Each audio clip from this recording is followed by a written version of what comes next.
Welcome, my loves, to Tales of Love, the place where forbidden passion, temptation, and irresistible romance come alive. Tonight, I have a story that will take you to the edge of desire, a tale of longing that begins under the sun but burns hotter than fire. If you enjoy passionate, forbidden romance, don't forget to like, comment, and subscribe, because here, we make sure your heart races and your imagination runs wild. Now lean in, get comfortable, and let me take you into the beach house affair. The air smelled of salt, warm sand, and freedom as I stepped out onto the wooden deck of our rented beach house. My husband, always busy with work, had insisted we take this vacation, though ironically, he was already locked inside with his laptop, hammering out emails as if the ocean view was just a screensaver. I slipped my sunglasses on and let the sun kiss my bare shoulders. The ocean stretched endlessly in front of me, its waves crashing with a rhythm that made my heart ache for something more. I was supposed to be relaxing, but instead I felt restless, lonely even. That's when I noticed him. Next door, the neighboring beach house had just come alive. A young man, tall and broad-shouldered, stepped out carrying a surfboard. His hair was damp, messy from the sea, and the sun caught the golden edges of his tan. He couldn't have been more than 23, maybe 24, a full generation younger than me. But the way his muscles flexed as he adjusted the board, the way his easy confidence radiated, he felt like trouble, the kind of trouble that made your pulse quicken before you even realized it. I tried not to stare, but he glanced up, and for a brief second, our eyes met. My lips parted slightly, my breath caught, and I quickly looked away, pretending to adjust my beach towel. Still, I felt it, that flicker of awareness. Later that afternoon, I walked barefoot down the shoreline. The sun was dipping lower, staining the sky pink and orange. I carried my sandals in one hand, letting the tide wash over my toes. And then, as if the universe had plans, he appeared again, this time jogging toward me, shirtless, the evening light painting him like a living sculpture. "Beautiful evening," he said when he slowed to a stop beside me, his voice warm and deep. I nodded, my smile polite but tinged with nervous energy. "It is." He offered a hand, playful and confident. "I'm Alex." "Linda," I replied, my fingers brushing his briefly. The moment lingered, just a handshake, yet it felt charged, as though something electric had passed between us. "Are you staying next door?" he asked. "Yes, with my husband," I said quickly, as if to anchor myself, to remind him, and myself, that this was just small talk. He smiled knowingly, his eyes glimmering with something unreadable. "Well, welcome to paradise, Linda.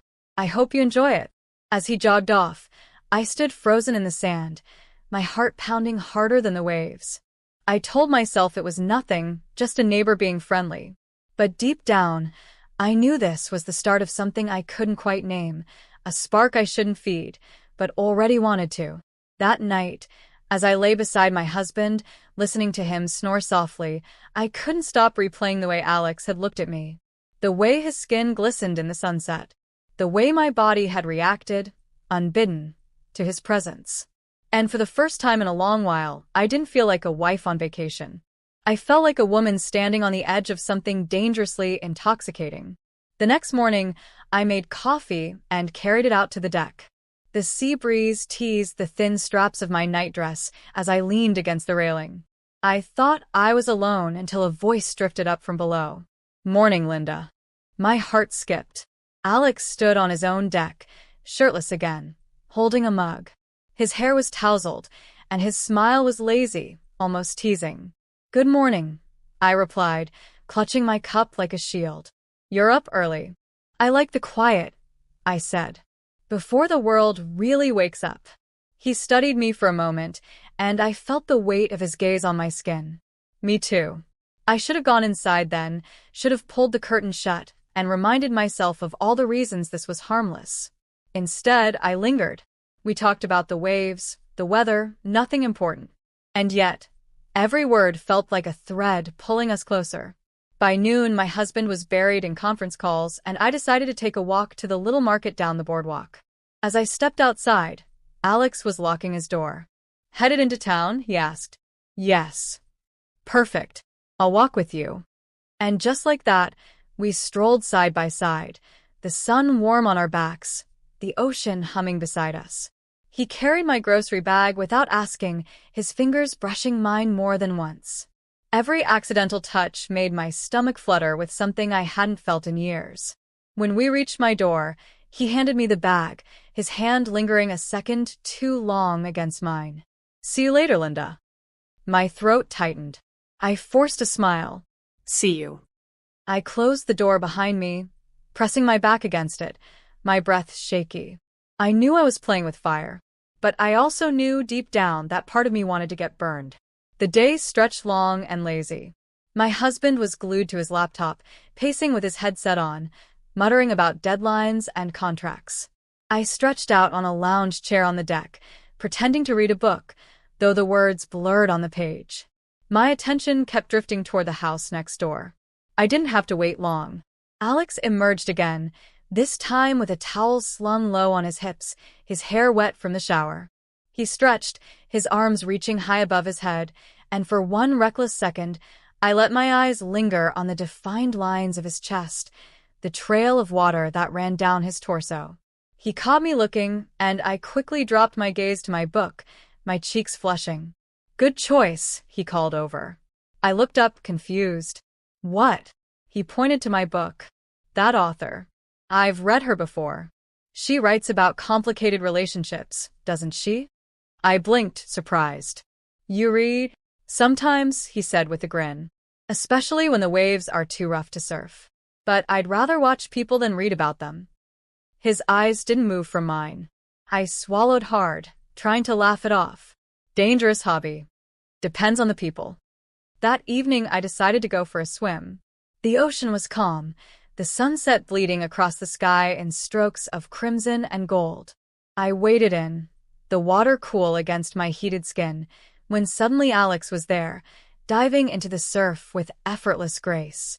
Didn't think you'd come out here alone, he said, shaking droplets from his hair as he surfaced beside me. I like the ocean, I replied, though my voice sounded breathless. Me too. It's honest. It doesn't hide what it wants. I shivered, and it wasn't from the water. He moved closer, close enough that I could feel the heat of his body despite the cool sea. My pulse quickened. For a moment, I thought he might touch me, and I wasn't sure if I would pull away. But then he grinned, splashing water playfully in my direction. I gasped, laughing, and splashed him back. Soon, we were chasing each other through the shallows, laughing like children, though underneath the laughter was something sharp and hungry. At one point, he caught my wrist, his hand strong and warm around mine.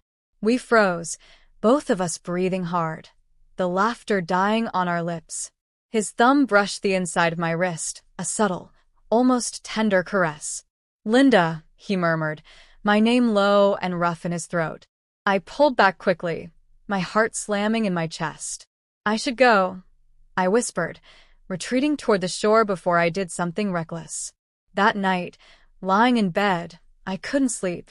Every time I closed my eyes, I felt his hand on my wrist, his voice saying my name like it meant more than it should. I turned to my husband, asleep and oblivious, and wondered how much longer I could keep pretending that the growing storm inside me wasn't real. The next morning, I dressed in a light sundress, telling myself I'd go into town alone, clear my head. But when I opened the door, Alex was leaning against the railing of his porch, as if he'd been waiting. Morning, he said, his smile easy, but his eyes burning. You look stunning. I felt my cheeks warm. I'm just going into town. Then let me come with you. I'll carry your bags again. I should have said no. Instead, I found myself nodding. And as we walked side by side once more, his hand brushed mine deliberately this time. Not by accident. My breath caught, and when he finally intertwined our fingers, I didn't pull away. It was wrong. I knew it was wrong.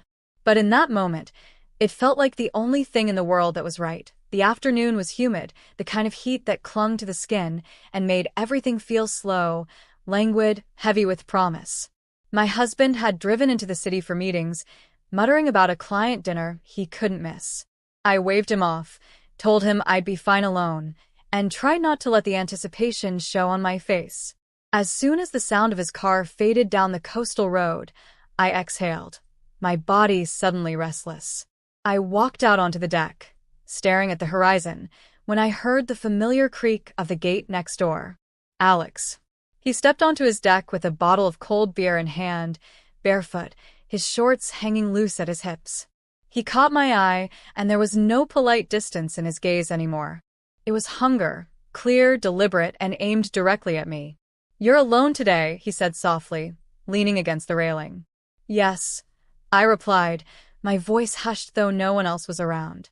For a long moment, neither of us moved. The air between us pulsed, thick with all the things we hadn't said. Then, slowly, as if some invisible thread was pulling me, I walked down my steps toward the sand. He met me halfway. We didn't speak. We didn't need to.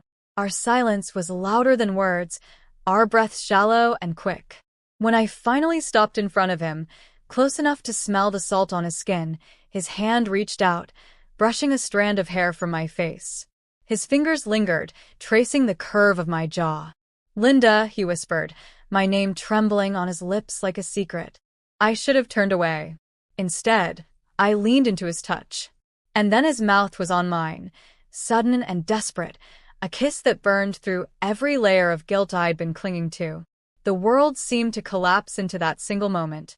The crash of waves, the heat of the sun, the taste of him, young, wild, insistent. His hand slid to my waist, pulling me against him, and I gasped into his kiss, my body betraying me with the way it melted into his. We stumbled back toward his deck, kissing with the kind of hunger that made time irrelevant. His lips trailed down my neck, his breath hot against my skin, and I shivered as goosebumps erupted along my arms. My hands found his shoulders, strong and solid, and I clung to him as if I'd been waiting years to feel this alive. Inside his beach house, the air was cooler, but my skin burned hotter. He pressed me against the wall, his eyes searching mine as though giving me one last chance to stop. I didn't. Instead, I pulled him back to me, our mouths colliding in a fevered rhythm that left me dizzy. Every part of me screamed that this was wrong, but my body didn't care. My body had been starved for touch, for desire, for this exact kind of reckless intimacy. When his hands explored me, when his lips traced fire along my collarbone, I gave in completely, surrendering to the storm I had been holding back for far too long. For the first time in years, I didn't feel invisible. I didn't feel neglected. I felt wanted, desired, alive. And as the waves crashed outside, I let myself drown in him.